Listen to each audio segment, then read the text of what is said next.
मिला है वो भी जान लीजिए। 44 साल पुराने गौरी शंकर मंदिर होने का दावा किया जा रहा है। ये नगर निगम का लेटर भी साथ में है। मंदिर में शिव परिवार की खंडित मूर्तियां मिली हैं। जब कब्जा हटा तो मंदिर से मूर्तियां मिली हैं। गौरी शंकर मंदिर में बजरंग बली की प्रतिमा भी मिली है। बजरंग बली भी वहां पर मौजूद थे। मंदिर का जीर्णोद्धार कराया जाएगा और ये जीर्णोद्धार कराएगा मुरादाबाद नगर निगम। मंदिर का जीर्णोद्धार होगा, टीम का गठन होगा और उसके बाद मंदिर के सौंदर्यीकरण का काम किया जाएगा ताकि मंदिर को संवारा जा सके, उसे और सुंदर बनाया जा सके। नगर निगम के फैसले का लोगों ने स्वागत किया है क्योंकि जिस तरीके से सनातन की अलख जगती हुई नजर आ रही है, चाहे संभल की बात कर लीजिए या फिर अब बात मुरादाबाद की कर लीजिए, जिसकी बानगी एक बार फिर देखने को मिली है कि मंदिर से कब्जा हटा, मंदिर आजाद हुआ, तो किस तरीके से 44 साल बाद गौरी शंकर मंदिर में शिवलिंग और हनुमान जी की प्रतिमा मिली है।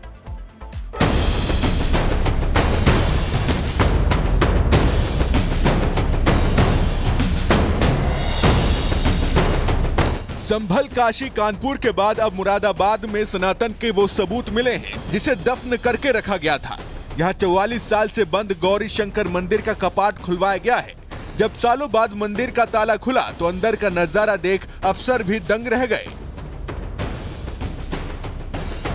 कपाट खुलते ही सफाई और खुदाई का काम शुरू हुआ तो जमीन से करीब 3 फीट नीचे शिव परिवार की खंडित मूर्तियां दबी हुई मिली और दीवार पर हनुमान की प्रतिमा।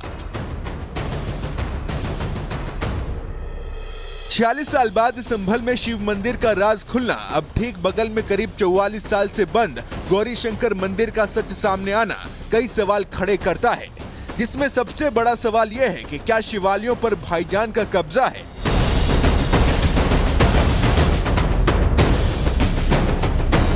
इस मंदिर को लेकर कुछ दिन पहले पूरे परिसर पर मालिकाना हक जताने वाले सेवाराम और हिंदू सुरक्षा सेवा ट्रस्ट के कार्यकर्ताओं ने नक्शे के साथ जिलाधिकारी को शिकायत दी थी। इस शिकायत में उनकी तरफ से मंदिर को दोबारा खुलवाने के लिए आवेदन दिया गया था, जिस पर कार्रवाई करते हुए एसडीएम सदर राम मोहन मीणा ने पुलिस टीम के साथ पहुंचकर कपाट खुलवाए। अब सच सबके सामने है तो मंदिर के जीर्णोद्धार कराने के लिए मुरादाबाद नगर निगम आगे आया है। नगर निगम टीम का गठन करके सौंदर्यीकरण करेगा। मंदिर में टाइल्स, गेट, रंगाई पुताई की पूरी जिम्मेदारी लेगा। ये मंदिर हमारा सन 1954 में बना हुआ है। हमारे परदादा द्वारा बनाया गया था, जिसमें हमारा परिवार यहीं पे आसपास में घर थे, हमारे वहीं पर रहते थे। सन 80 के दंगों के बाद, हमारे दादा की हत्या होने के बाद सब लोग यहाँ से ये जगह छोड़कर चले गए। कुछ उसके साल के बाद आना जाना रहा था यहाँ पे, 1-2 साल के बाद। उसके बाद फिर आना जाना बिल्कुल बंद हो गया। तब यहाँ से गए थे तो यहाँ पर टीनें वगैरह पड़ी हुई थी और मूर्तियाँ वगैरह सब कुछ सही सलामत छोड़ के गए थे। फिलहाल मौके पर भारी पुलिस बल तैनात है और तैयारी मंदिर को फिर से उसके मूल स्वरूप में लाने की है। तो लोगों को उस वक्त का इंतजार है जब मंदिर पूरी तरह से कब्जा मुक्त होगा और वो 44 साल के लंबे इंतजार के बाद प्रभु का दर्शन और पूजन कर सकेंगे। Bureau report, Republic Bharat. और चलिए आगे बढ़ते हुए अब संभल की बात करेंगे। बात सपा की, जो संभल मुद्दे पर लगातार आक्रामक नजर आ रहा है। और ऐसे में समाजवादी पार्टी की बात करें तो अपने खिसकते वोटों को लेकर डर भी दिखाई दिया। और क्यों ना हो, क्योंकि संभल यूपी की सियासत का नया केंद्र जो बन चुका है। खिसकते वोटों को देखते सपा डेलीगेट संभल पहुंचते हैं और इस डेलीगेशन ने पहुंचकर चेक भी बांटे, जिसको लेकर भारतीय जनता पार्टी सवाल उठा रही है कि बहराइच पीड़ितों के लिए दरियादिली सपा ने क्यों नहीं दिखाई थी। क्या सपा जो दरियादिली दिखाती है वो भी हिंदू मुस्लिमों को देखकर दिखाई जाती है क्या? रिपोर्ट आपको दिखाते हैं।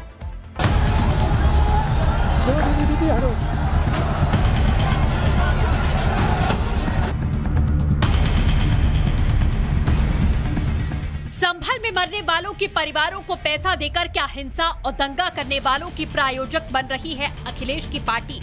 ऐसे सवाल न सिर्फ बीजेपी पूछ रही है बल्कि सियासी गलियारों में गूंज रहे हैं, क्योंकि सपा की सांसद, विधायक समेत कई नेताओं का प्रतिनिधिमंडल संभल पहुंचा।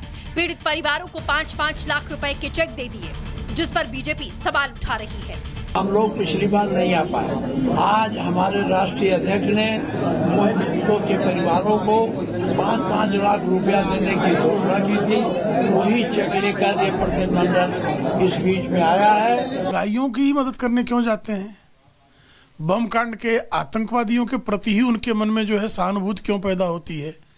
तो समाजवादी पार्टी सिर्फ एक मजहब विशेष के लोगों का वोट लेने के लिए इस तरह की नौटंकी करती है। ये देश भली भांति जानता है। सवाल तो उठेगा ही, संभल हिंसा में मरने वालों के परिवारों को 5-5 लाख दिए गए, तो फिर बहराइच में क्यों नहीं?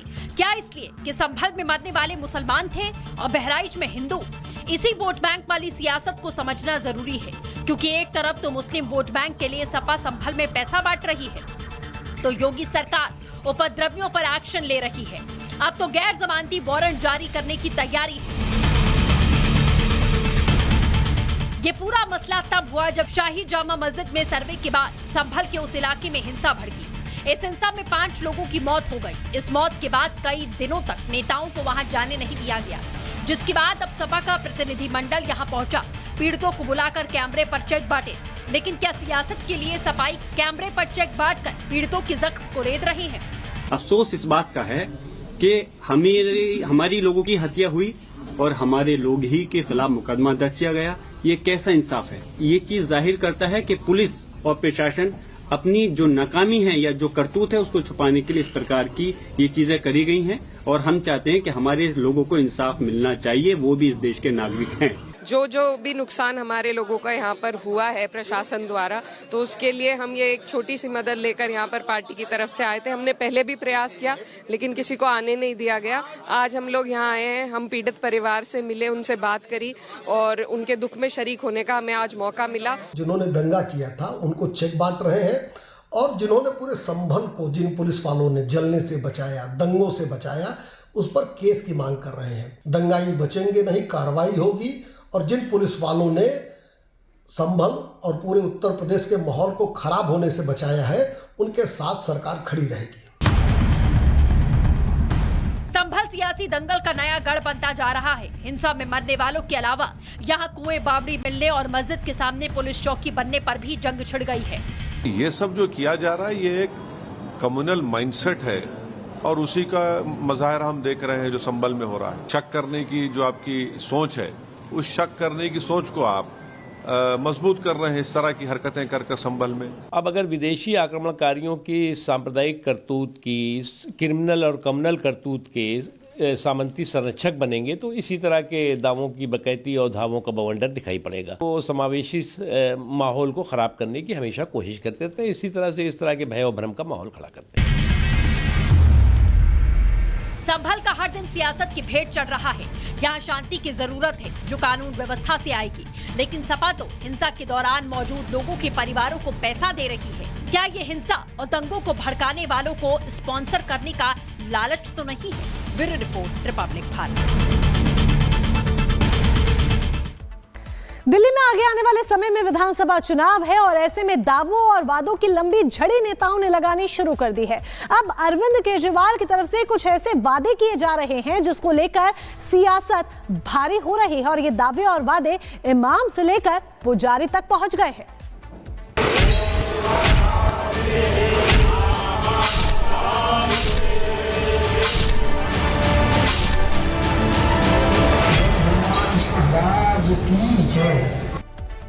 तो ये वोट का चक्कर है भैया और इस वोट के लिए नेताजी कुछ भी करेंगे। जी हां, बात अरविंद केजरीवाल की कर लीजिए। अरविंद केजरीवाल ने वादा किया है कि अगर दिल्ली में एक बार फिर से आम आदमी पार्टी की सरकार बनती है तो पुजारियों को और ग्रंथियों को, यानी कि मंदिर के पुजारियों को और गुरुद्वारों के ग्रंथियों को 18,000 रुपए महीने की सैलरी दी जाएगी। लेकिन जरा सोचिए, अरविंद केजरीवाल ये वादा एक ऐसे वक्त पर कर रहे हैं जब दिल्ली में बीते 17 महीनों से इमामों को सैलरी नहीं मिली है, तनख्वाह नहीं मिली है और यही एक बड़ी वजह है कि वो अरविंद केजरीवाल के घर के बाहर भी पहुंचते हैं, प्रदर्शन भी करते हैं। अब इस पूरे मुद्दे को लेकर सियासत भी जमकर हो रही है।